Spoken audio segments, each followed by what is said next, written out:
The Bengals released Alex Cappa on Monday, and he is absolutely one of the biggest what-ifs of the Joe Burrow era. That, plus Cordell Volson and a former first-rounder, is improving mightily. We'll get to all of that and much, much more right now on Enter the Jungle.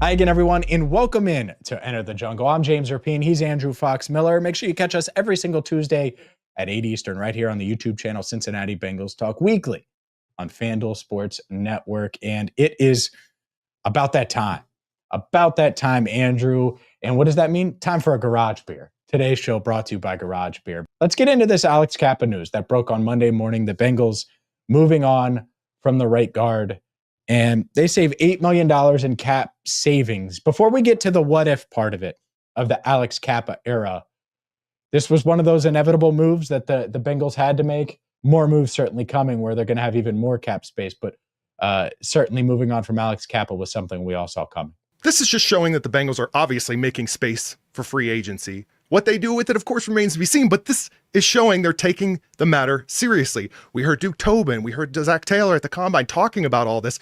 The plan is in motion. Alex Cappa was a really good free agent signing, and people are going to have revisionist history about it because he hasn't been the same guy over the past couple of years.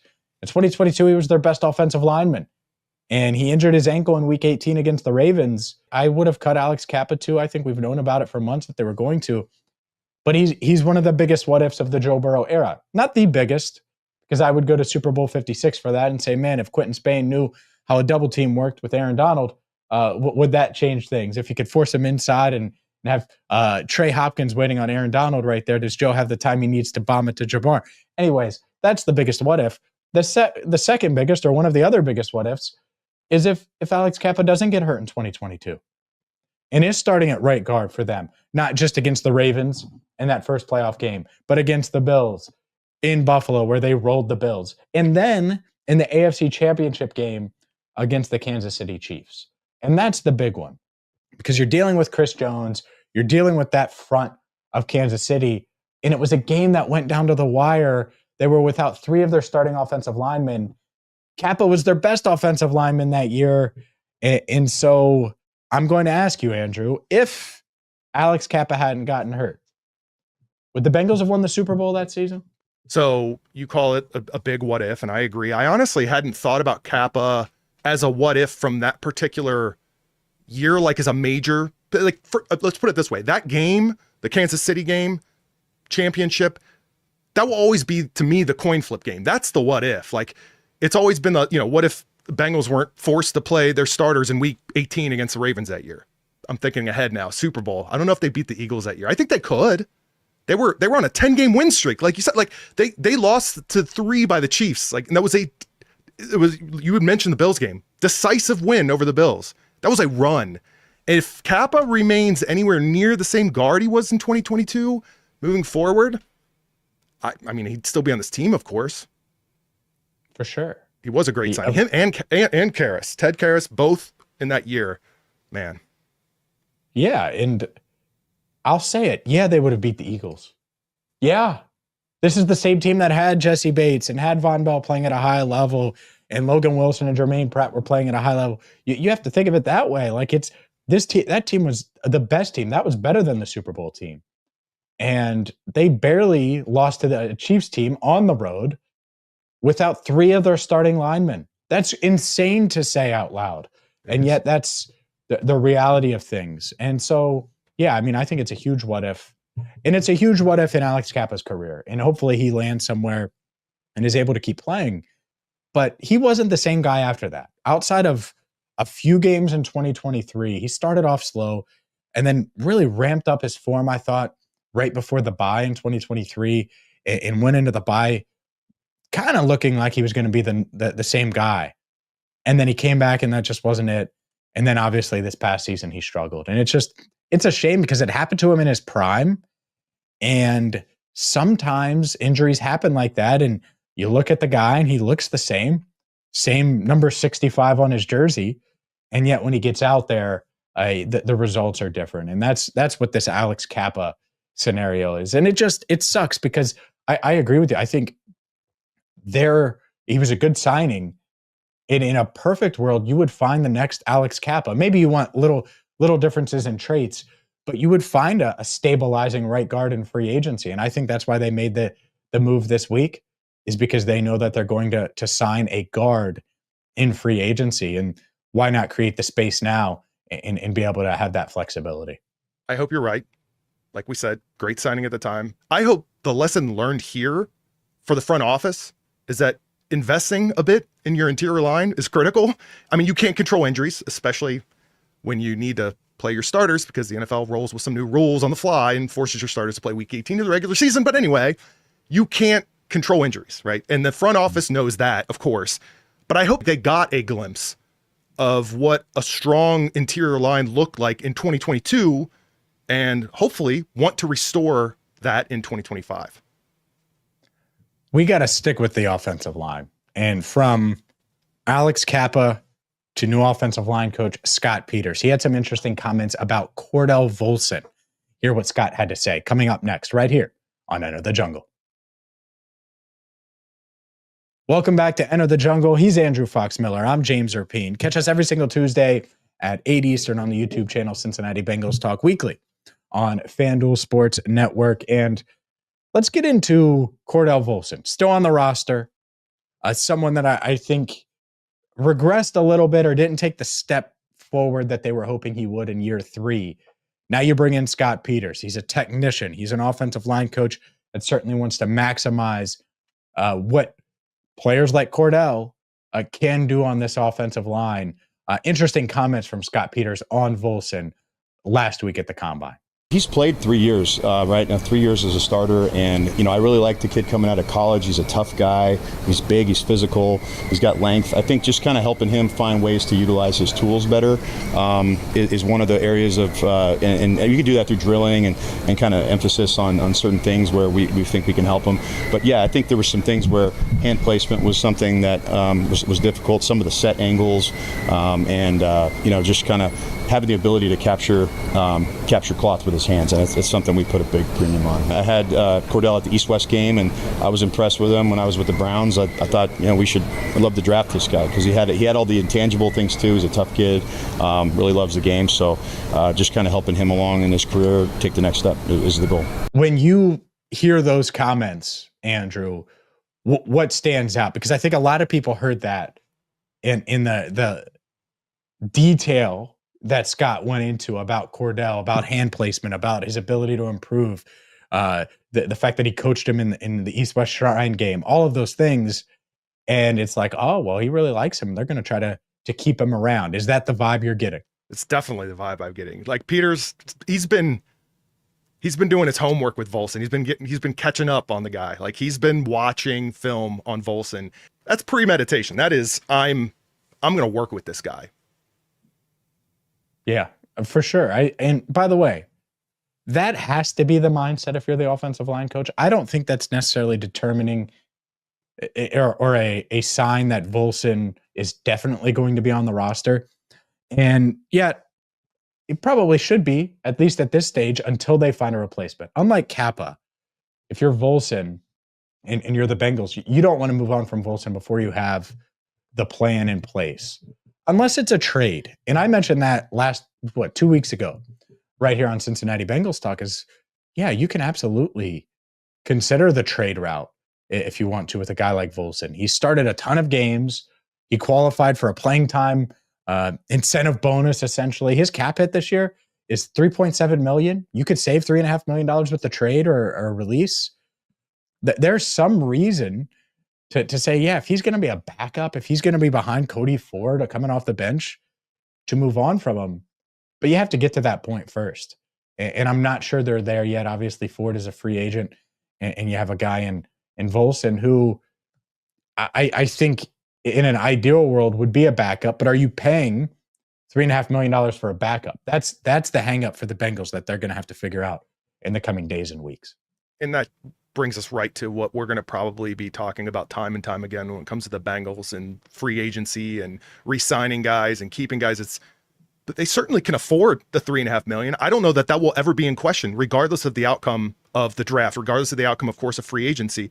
I agree with you overall, maybe training camp itself proves that he's decisively the starter in 2025. Maybe. I'm not betting on it, but maybe. And the real question is, and you alluded to right there, like, how confident are you in the Bengals finding an answer at left guard without, if it's not Volson? I think I'm okay with a guy on essentially a contract year, on a rookie contract, that your new offensive line coach thinks maybe can work with. I'm okay with him even riding the bench and maybe getting a chance at development. Yeah, I'm open to it. I'm not sure it's ideal. Yeah. And because I think a lot of Cordell works hard, has all the intangibles. I just at that price, can you get better value? And it stinks, but that's where we're at. I thought it would be the opposite. A year ago, I thought Cordell would take a step forward and we'd be talking about him potentially being an extension candidate. And he just didn't. And he gets benched and it just doesn't feel great. Now, could it change with Scott Peters? Absolutely. I think the Bengals will leave that door open. And there's a lot of different ways it could go when it comes to Cordell Volson and his future in Cincinnati. But I do think he'll be here, at least initially.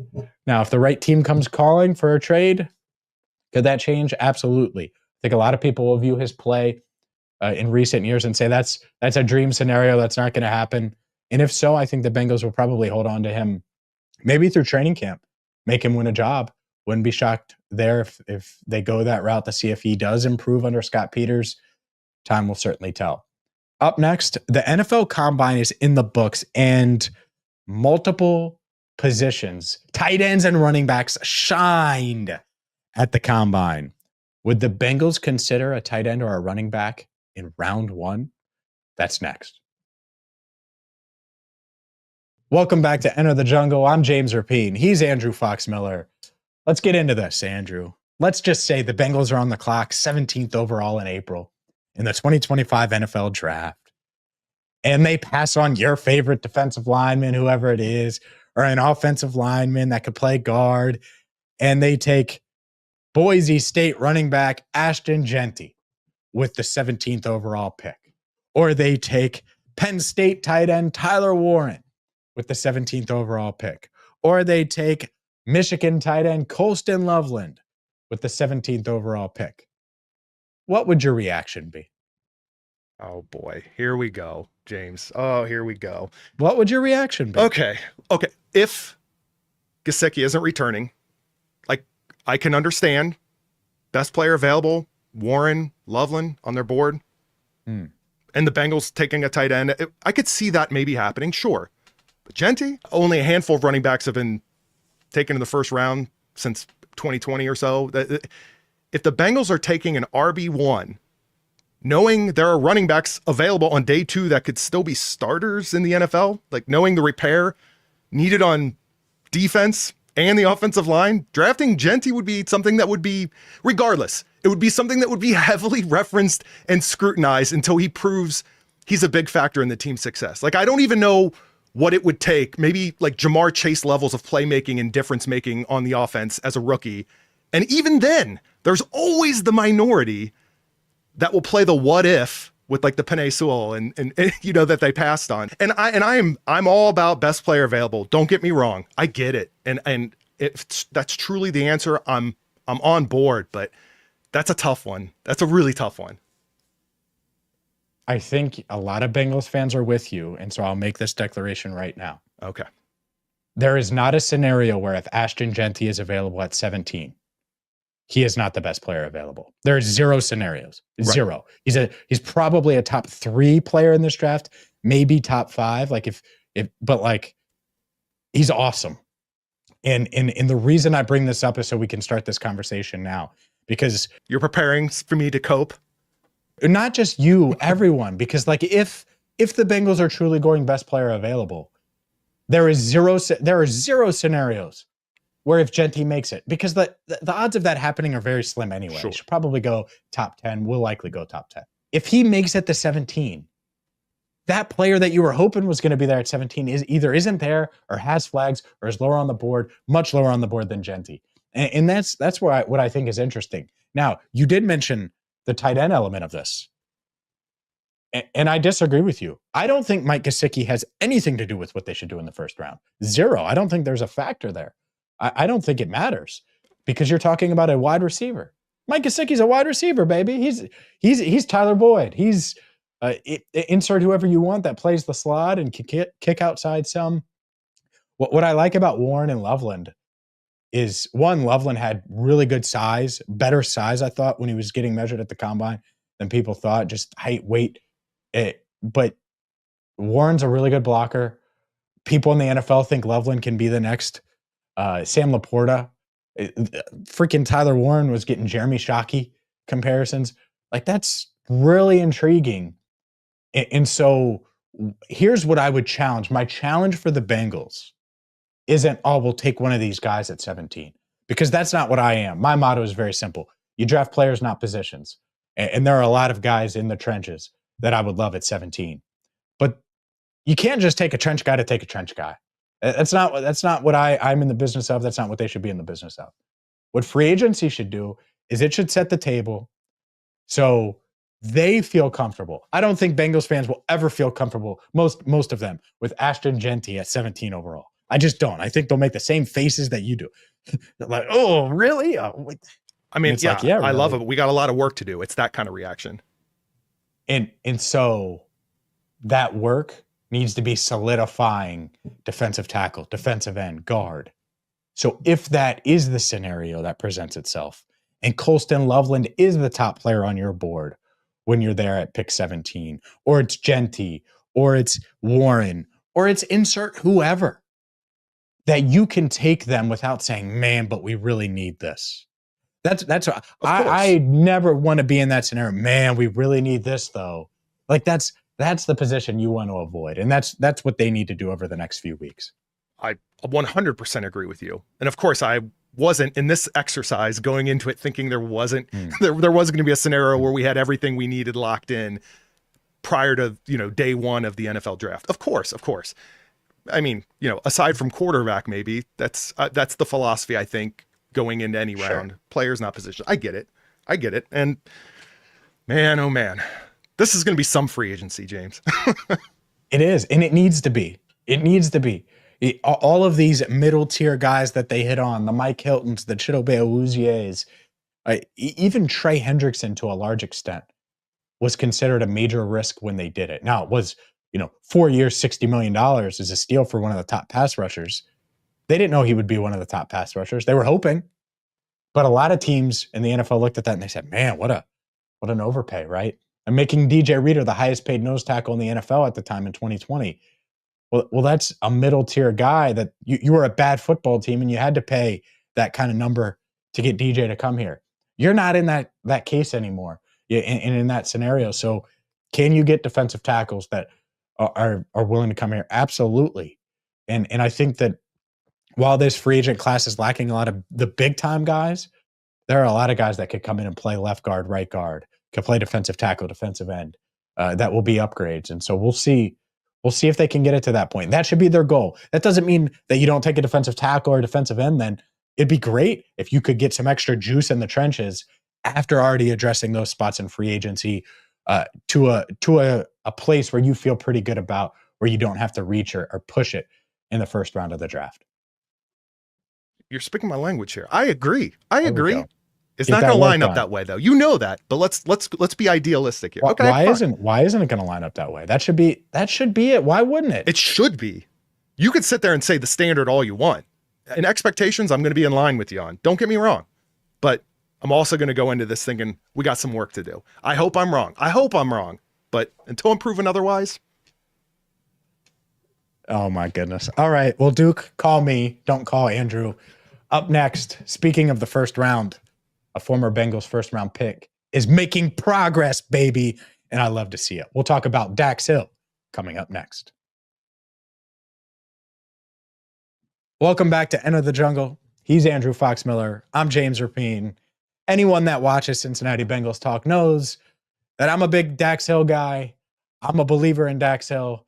And so last week, Andrew, when I saw this video on social media, it was just, oh man, I was in Indianapolis when he posted. I'm like, oh, look at this. It's a beautiful sight seeing Dax Hill on his surgically repaired right knee, hop one leg up on a box, making progress.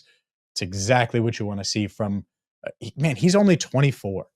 He's a young Dax Hill, and I think he's got plenty of juice. Is going to be a good player for a long time.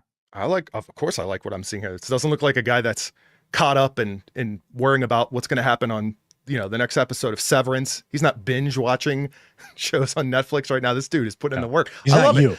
Let me, yeah. Oh no. If he had my whole regimen, I need to give you more videos to edit. Yeah, that's exactly what I need. Let me ask you this though.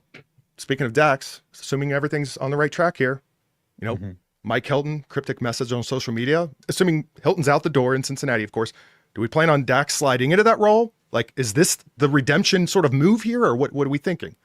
I'd use him everywhere. Of course. I'd put him outside. No, I'm serious. I'd put him outside. I think he's their best outside corner. I also think he could play in the nickel. I also think you could have him blitz like Mike Hilton did.